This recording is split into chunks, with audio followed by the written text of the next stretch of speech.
In this video, we're going to look at the most common questions that are asked in F1 student visa interviews. And we're going to help you prepare in such a way that you're going to maximize your chances of landing the visa. So let's look at why people fail F1 visa interviews. The first problem that always comes up is that people are unprepared. For example, they'll say, I didn't bring my paperwork. And so they're missing all of the things that they need. And if the officer isn't convinced that they have received all of the information and all of the answers they require to approve the visa, they simply can't approve it. The next thing people do that is really awful, that is guaranteed to fail you, is they're caught out in dishonesty. So, for example, you say something in the interview and you write something completely different in the application form. Well, that means that one of those two things has to be a lie, or, rarely there is the case where there is a reason for the difference. So if you're saying anything that doesn't match up exactly with your application form, that has to be a very, very good reason, and you have to explain that. So before you go into the interview, make sure you know everything you've written on the application form and that your interview answers match what you wrote in the application form, because that is one thing they are definitely looking out for. The next thing is no evidence. So, for example, people will say, I don't have a bank account, but you'll claim loads of savings, but you can't show a bank statement. Everything that you say of importance, you have to be able to back up somehow with evidence to really secure your visa. The next thing that can really tank an interview is having very basic knowledge missing. So, if you can't name the universities that you applied to, it massively undermines you. You have to absolutely be sure that you know the basics. And we're going to look at some things that you can check off your list to make sure you absolutely know. The last thing is, with an F1 visa, there isn't an allowance that you can continue working after your degree. So you have to be convinced that you will return. It may be that you could secure work visas later in the future and work in the US for your whole life, perhaps. But at this stage, they want to be convinced that you return, because the F1 visa does not give you residency. So, for example, if someone was to say, my cousin lives there and has a job for me after I graduate, your visa is very likely to be refused, because you've just said, I'm not going to meet the conditions of the visa. So make sure they are convinced that you will return at the end. That doesn't mean you can't apply for other visas later, but convince them that you will return once you get your degree.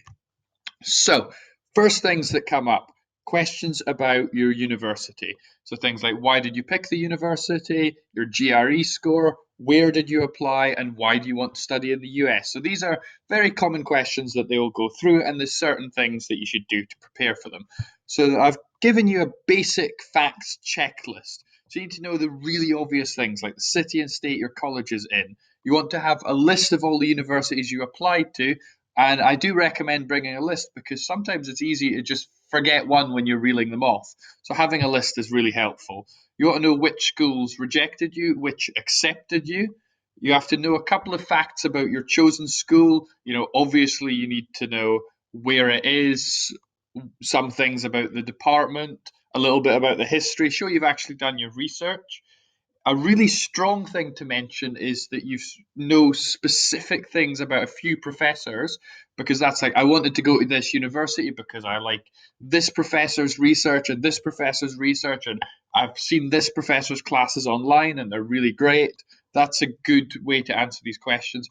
And absolutely essential is that you know exactly how much your tuition costs. So there's a basic checklist. Make sure you've got all of those to make sure that you're not caught out in any really basic questions. The next thing is they'll ask about academic capacity. So you can do various things to evidence this. So education, you want to show that you're a high performer. A good thing to bring is references. They may ask you about the culture in the United States. You have to talk about the education you've received in terms of other cultures and your knowledge of how the culture in the US differs from the culture here. You can also show all of your test scores. Sometimes they can ask for those. You have to show your knowledge of English.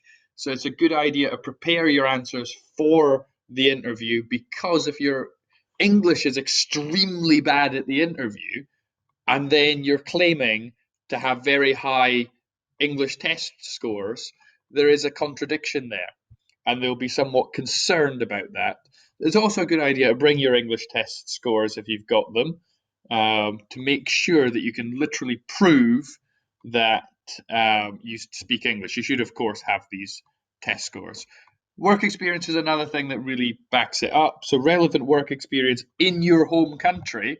And if you link that to a job in your home country, that would be really great. So, for example, I want to do a degree in IT in America because the Indian IT market is growing really quickly and there's loads of fantastic opportunities. So you're doing two things. You're showing that your degree matches up with what you want to do, and that's why you're studying in the US, but you're also giving them a hint. I intend to return. I've looked at home market jobs and want to come back to do the jobs in my home country. I'm going to follow the F1 visa rules. So always get that in. That's really powerful. So can you afford it? This is one of the key questions. You have to be absolutely sure that you can afford to study in the US, because if you can't show that you can afford to study in the US, you will not get an F1 visa, because they know in the US that if they let people into the US that can't afford the tuition, it's going to cause them big problems. So some things to make sure that you can answer is about your parents' income, details of any scholarships, exactly who is going to sponsor you and how and for how long and under what circumstances. Bank statements are really powerful because they show, look, here is exactly the money. You can see it, or you can see the money coming in. And it's always great just to think about, show me the money. So you need to come to that interview in such a way that you can show them all the money, physically show them the money. That's really powerful. And one thing that I always recommend is to bring and discuss the maths. You've got to be careful because it has to match any representations you've made on the previous immigration forms that you've filled in. And so double check them against that before you do anything. So what I would do is I would create two tables with a breakdown of all the expenses, for example, tuition, and then you've got an estimate, and say this was a 4-year course, you'd be budgeting $100,000. Then you would do your plane tickets, how many times you're going to return, what's the rent, and of course, go on to websites next to your university, find it, perhaps even print out one of the apartments to show, I've looked at how much my living costs are, I've calculated it, I'm very confident, and I can back up all of my numbers. Then you add up all of the expenses. Then you take all of your scholarships, your sponsorships, all the savings you got, the income that's coming in over those years. And the really key thing is show a surplus. So if you're like, this is a high estimate of what's going to cost, here's all of the resources I'm very confident and can absolutely evidence I have. And look, I've got $14,200 more than I need. I've got not just enough, I've got enough and more. So if you can show that, that is really powerful. And it really, in the mind of the interviewing officer, it shows, oh, they've really thought about this, and I can't disagree with this maths. This maths is just proof, and everything's evidenced. There is no way to argue back against this if it's properly prepared. The other thing to do is be very careful for this last question. This is probably the question that fails a lot of people.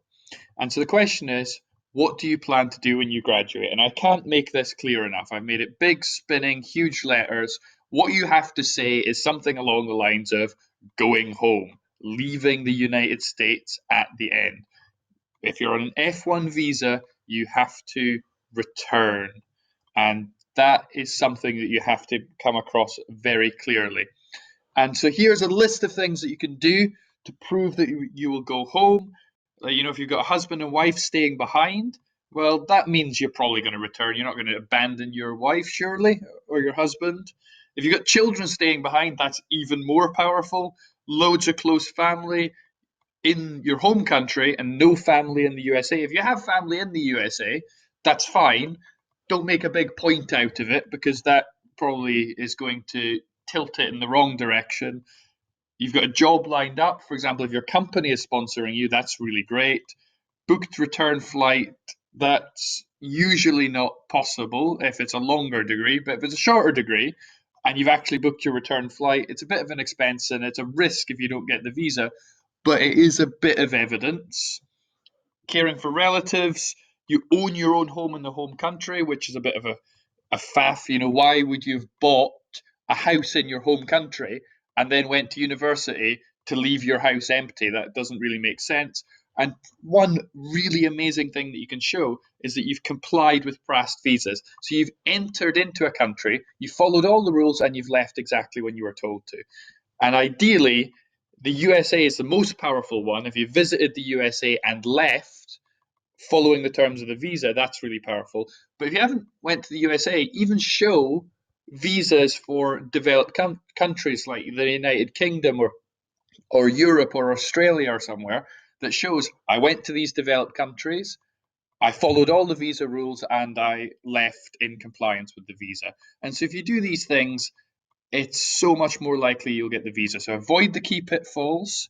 Make sure you've planned out your budget very carefully and prove that you will go home, and your chance of getting the F1 visa just went up quite considerably. So hopefully this is useful to you, and best of luck in your F1 visa application, and thank you very much for watching.